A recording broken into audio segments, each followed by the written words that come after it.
Hello everyone and welcome back to my channel. I hope all of you are doing well today.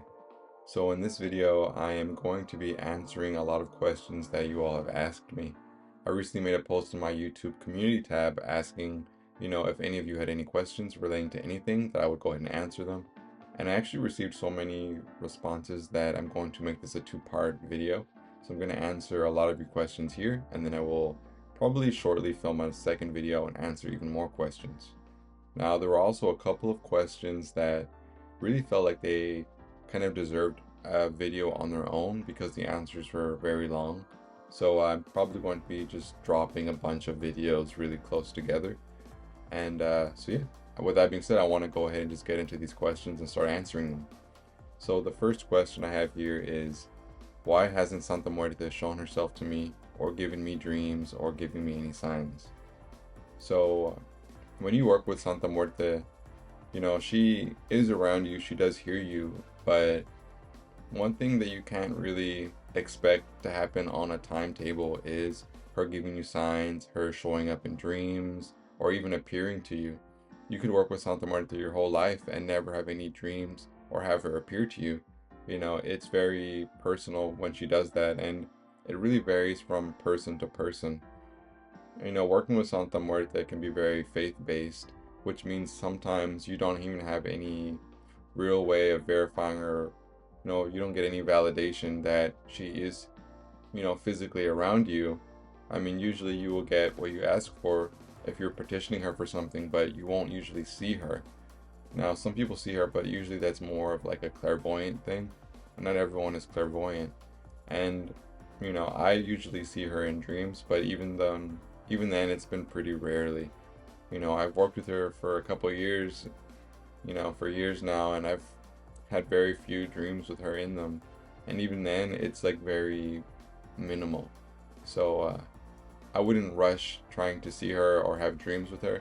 I know it's exciting to think about the prospect that that could happen, but I wouldn't stress about it and I wouldn't worry about it, and I wouldn't feel like something was missing from my practice because I wasn't having dreams with her in them or because I didn't physically see her in my space or in my presence. So I would just say maybe just have patience. She is really, she's a being who really shows herself when it's time to show herself, and you can't really rush that. I think she appears with her own divine timing. So I would just say just be patient and, continue, being a devotee and continue your practice the way you've been doing it. Okay, the next question somebody had is, can I pray to her if I plan on being cremated? So she isn't necessarily somebody who deals with, people who are buried in the ground. That's not her like thing. It's really just people who pass away, which is pretty much everyone. So yes, you can absolutely work with her even if you plan on being cremated. You know, I know people in real life who are 100% planning on being cremated that are very much actively working with her. So no, you can work with her no matter how you plan on being buried or not buried. Okay, so someone asked about the statues of Santa Muerte with Jesus Malverde. Now, these are statues that have both of them together in one statue. I've also seen ones where it's Santa Muerte, Jesus Malverde, and St. Jude all in the same statue. So, but basically they're asking about these two. Now, Santa Muerte and Jesus Malverde, I guess I would say they're on pretty good terms. I don't know the details of their relationship or how they relate to one another. But what I will say is, I think it's probably best just keep them in their own separate spaces, their own separate altars. I know some people have them together on the same altar, which, I guess you can, but, I usually just prefer to keep things separate. I like to give everyone their own individual, unique space. But I know that's not always an option for everyone, and it's not really available for everyone to do anyway. So what I would say is just, if you want to have them both on the same altar, maybe just ask Santa Muerte about it, or just find out how she maybe feels about it in whatever way you can. Or if you're not sure about doing that, then maybe just make, separate altars. Now, as somebody who now works with both Jesus Malverde and Santa Muerte, I would probably buy a statue that has both of them together in the same statue, but I wouldn't use it in the same altar probably. I'd probably use it more as like, not decor, but basically as, well, basically decor at that point. So yeah, somebody asked how they can communicate with Santa Muerte if they can't really focus enough to channel her. So there are actually a lot of ways to communicate with Santa Muerte, and channeling is just one method. A lot of the methods involve intuition, like using tarot cards, for example, to communicate with Santa Muerte, or using runes. You can use Ouija boards, you can cast the stones, cast the bones, but again, all of these are forms of divination for communicating. Channeling is a little bit different because, you are kind of clearing your mind a bit enough to receive information. And there are other questions regarding this that I may answer either in this video or the next video, so I will get into more detail with that. But if you want to communicate with her, but you feel like you can't focus your mind enough to channel with her, I would say maybe channeling isn't the best thing for you to do.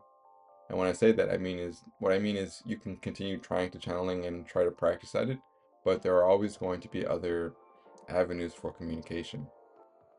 Now, you don't need any method like this to just talk to her directly, but if you're wanting very specific answers, channeling is a really good form of divination, as well as looking for answers in dreams or signs and synchronicities out in the world to kind of give you your answers that you're looking for.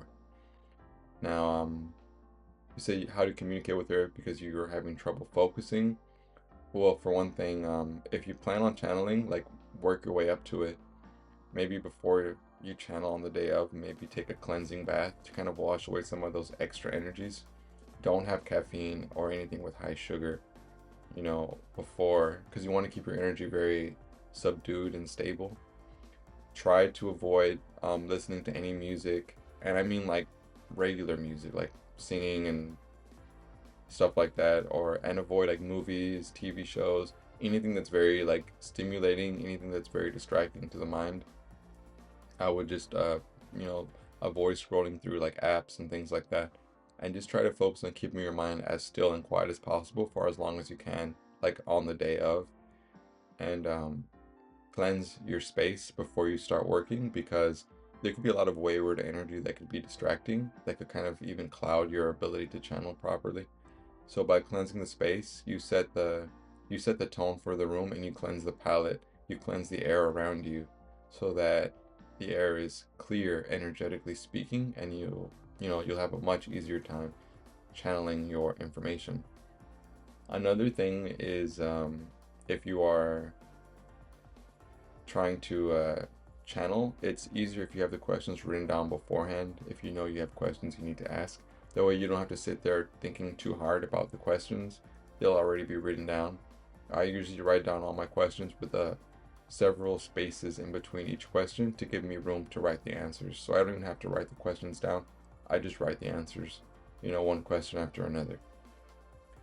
Okay, so somebody asked and said that I'm a flight attendant, and is it okay for me to keep a main altar at home and a mini altar with them, while they're traveling? Is it disrespectful to do so? And no, it's not disrespectful. People keep travel altars with them all the time. They are very small. I've seen some as small as like an Altoids can, so like about the size of like a box of mints. I've seen they have like a little statue in there, and it fits right in your pocket. These are normal. These are like mini altars or travel altars. You can like look for them on Etsy. Yeah, what I would do is I would just keep the mini altar on the main altar while I'm home, let it charge up with kind of that energy, and then whenever I'm out, just travel with the mini altar. Really, you don't need an altar to communicate with Santa Muerte all the time. I mean, she always hears you, but I mean, it's good to have a main altar, but you don't have to be at the altar to talk to her. She will hear you. It's just customary to, commune with her at an altar. But I know people all, everywhere, they use mini altars and they use travel altars. So it's not at all disrespectful. And like I said, like I always say, just keep an open dialogue with Santa Muerte. Let you know what you're doing with this mini altar and why you want to use it. You know, it's not disrespectful to want to continue to have a visual representation to communicate with her even while you're away from your main altar. How do you know if you're in contact with Santa Muerte when you're channeling, for example, and it's not just your inner thoughts talking to you? So, with channeling, there's really kind of three ways it can go incorrectly, I guess you could say. The first way for it to go correctly is if you reach out to a being, not just Santa Muerte, but any spirit. I've channeled other beings before. I think I've channeled 5 or 6 different beings at this point. So, what you want to do is, you put your protection, you want to cleanse your space, you want to do all the usual things that you would do before any type of working, and use sigils, intense focus, meditative practices, sometimes chants, things like that to help you connect and really attune yourself to the being you're trying to connect with to channel from. And by doing everything like that, you should pretty much create a very clear and direct channel to be able to receive information directly from the being who you're trying to connect with. One way it can go wrong is if you don't put up any barriers or shielding. Sometimes other beings can kind of just happen by and they sense that you're calling out to who you're calling out to, and they'll just kind of pick up the line and kind of, answer, and you'll think you're talking to the right being, but you won't be. You'll just be talking to some random imposter spirit, which sometimes it can be a ghost or who's just walking by, or just an astral parasite who's just being mischievous. Not much to it really, but in order to avoid, kind of getting your signals crossed and kind of getting in touch with the wrong person or somebody picking up the line that you don't really want to talk to, that's where shielding, cleansing, praying, things like that beforehand, before you would do any working, because you don't want any outside interference. Another thing that can go wrong is if you are reaching your person, like let's say you were reaching Santa Muerte, and you are getting information from her, but you're kind of also getting your own thoughts and your own feelings and opinions mixed in with what you're channeling. So some of what you channel is kind of correct, and some of it isn't.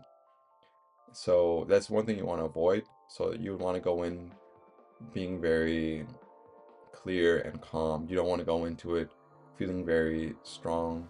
You don't want to go in feeling very hyped up, angry, emotional, worked up, because that at that point you're more likely to just channel your own thoughts, or it can kind of cloud the information that's trying to come through. And lastly, it's possible that you could be kind of not even reaching out to anything at all and just making up stuff in your mind. And it's something that you learn to recognize early on. You have to use your intuition and your discernment.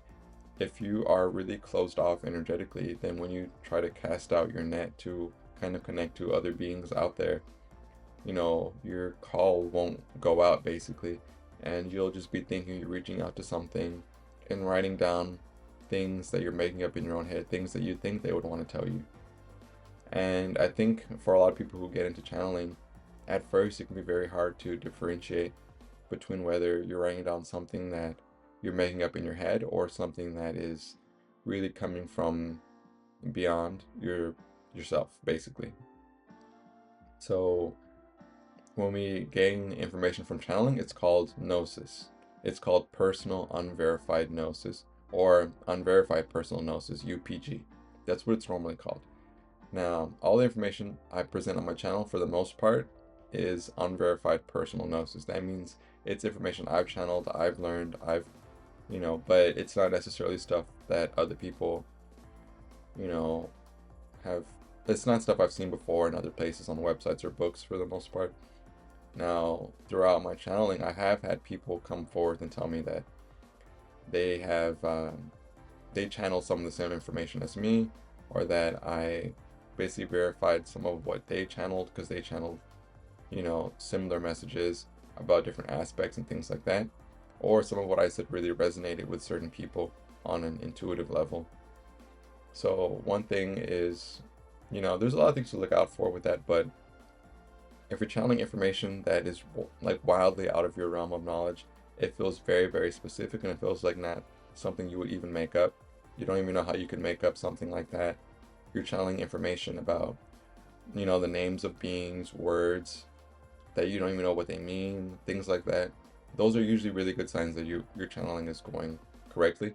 Or if people come forth and say, hey, I channeled the same thing, that's kind of when it starts to become more verified personal gnosis. So just keep on with it. Always absolutely 100% write down everything you channel. Because there have been times where I channeled stuff where I was like, this almost sounds made up, only for later on other people to come forth and absolutely verify it 100%. So, yeah, just there's a lot of things to keep up with and a lot of things to look out for. But the more you channel, the better at it you'll get. Somebody asked, is Santa Muerte with us during prayer or other times like during the rosary? Um, I would pretty much say yeah, she's pretty much there. She's at the very least she's hearing your thoughts and things like that that are directed towards her, so she knows if you're praying to her. There was times early on where I really felt like I was talking to myself when I'd be at the altar, and although I would feel comfortable and peaceful at the altar, I would just sometimes it would really feel like I was talking to myself, and I would feel a little silly, but I was trying to have blind faith and just keep on with it. And later on, I learned, through clairvoyant means that she was there during those times, and she was very much present. It was almost like she was standing where the altar was, like on an energetic level. It wasn't like I was standing in front of the altar. It was like I was standing in front of her, and she was just there, with a loving presence, basically. And so, yeah, I would say yes, she definitely hears you when you're praying to her, 100%. My favorite part of working with Santa Muerte, um, I'm not sure. I think I like that she holds me accountable for things sometimes. I feel like I can really kind of go off the rails sometimes a little bit when it comes to trying to better myself because I can procrastinate a lot.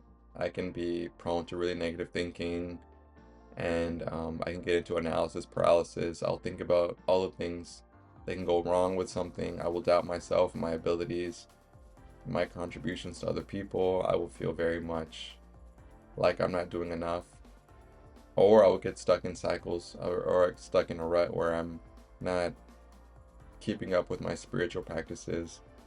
And I feel like she is really good about holding me accountable, encouraging me when I need encouragement, you know, supporting me and really kind of telling me what I need to know in order to move forward, to progress, to move past. Like when I was going through a lot of stuff and she basically suggested that I could like get therapy, like go to a therapist, or maybe cut back on certain things that I was, eating or drinking that weren't really good for me. And it just feels like I have a really valuable person in my corner who is almost like a life coach in a sense. I think that's my favorite part of working with Santa Muerte, just that I just feel very supported and encouraged in a lot of ways, basically. Somebody asked, should your Santa Muerte statue be gifted to you? No, no, I bought my own. You don't have to wait for somebody to gift it to you. Same thing goes for tarot decks. Just you can go ahead and buy your own. Somebody asked, how should you like approach and leave the altar? I would say, however you choose to. And what I mean is there's a very traditional way. So usually you would say several Catholic prayers, as you approach the altar, and you would say several more prayers when you leave the altar. And this varies devotee to devotee. So most books on Santa Muerte, they have, written out like the list of prayers that you say before, you come to the altar and when you're leaving the altar. Although these vary book to book, I personally, I do pray, I do an opening prayer and I do a closing prayer. And my opening prayers used to be very long, and the closing prayers used to be very long as well. Now it's become a lot shortened for me, but I find that this just works best for me. So find a book, or somewhere online that says how to approach the altar, and find the one with the prayers that resonate with you the most, and maybe just stick to that for a while. But if you feel like you need to change it up a little bit, find a different set of prayers to come to and leave the altar with. So somebody asked, can we offer cigars and cigarettes and things like that if we don't smoke? And if we just have the unlit cigars sitting on the altar, do we replace them? So I don't smoke, and at first I used to kind of leave cigars on the altar. I don't even keep them on the altar anymore. But if you want to, you don't have to smoke them if you don't smoke, especially if you have health problems. But it doesn't hurt to have them on the altar if you would like to. They don't have to be lit. Some people do light the stuff on the altar even though they don't smoke them themselves. Things like cigarettes, I think they do burn up by themselves. Other stuff like I think cigars don't really burn out like that. It's really up to you, but I think it's perfectly fine to have the unlit cigars and cigarettes on the altar because the tobacco itself is kind of like an offering. You can leave that on the altar for a long time, and if you feel like it just needs to be replaced at some point, you just feel like the inspiration or just feel like moved to replace it, then you can just replace it. But there isn't really a timetable for replacing something like that on the altar. Someone's asking about the art I use in my videos. So all the art in my videos, at least all the recent videos, I made it through an AI artificial intelligence art generating program called Midjourney. It's really popular, I guess. Um, I've I've been using it for a little while now. I'm very confident with it. I use it to create a lot of art because a lot of the aspects of Santa Muerte that I cover in my videos, they're kind of uncommon and there isn't any art online or even statues anywhere of those colors. And because of that, I don't really have any good representation to show people. And as a very visual person, I like to be able to show images with what I'm talking about because I'm the kind of person who likes to see images of what someone is talking about. And so I use this program to create all of the, you know, recent pictures on my channel. And if you are interested in those pictures, right now the only place I really post them on is my Patreon. Um, so I post them as image sets. I just started doing this. So if you're on my Patreon, I just throw all the images on there and you can just download them at your leisure if you really want to. Do I pray to Santa Muerte every day? No, I do not pray to Santa Muerte every day. I know that's a controversial thing to say. I've seen people online. I remember I saw a guy on Instagram. He was being very like giving me like old world like preacher vibes. Like he was very like almost sounded angry, saying that if you don't pray to her every day, you can't call yourself a devotee. You're an awful, person. You don't deserve to work with Santa Muerte. You're ungrateful, and just kind of ranting almost angrily and like very much like very righteous kind of energy, self-righteous kind of energy.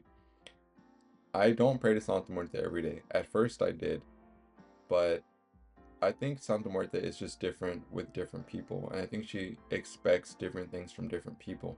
And I think your relationship with her is very, very personal.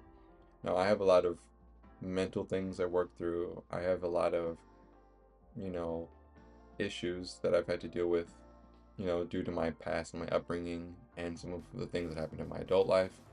So, because of that, I get into really not great mental places. So, I can't always bring myself to do certain things every day. That being said, I do think of her every day. I think of her very fondly every day.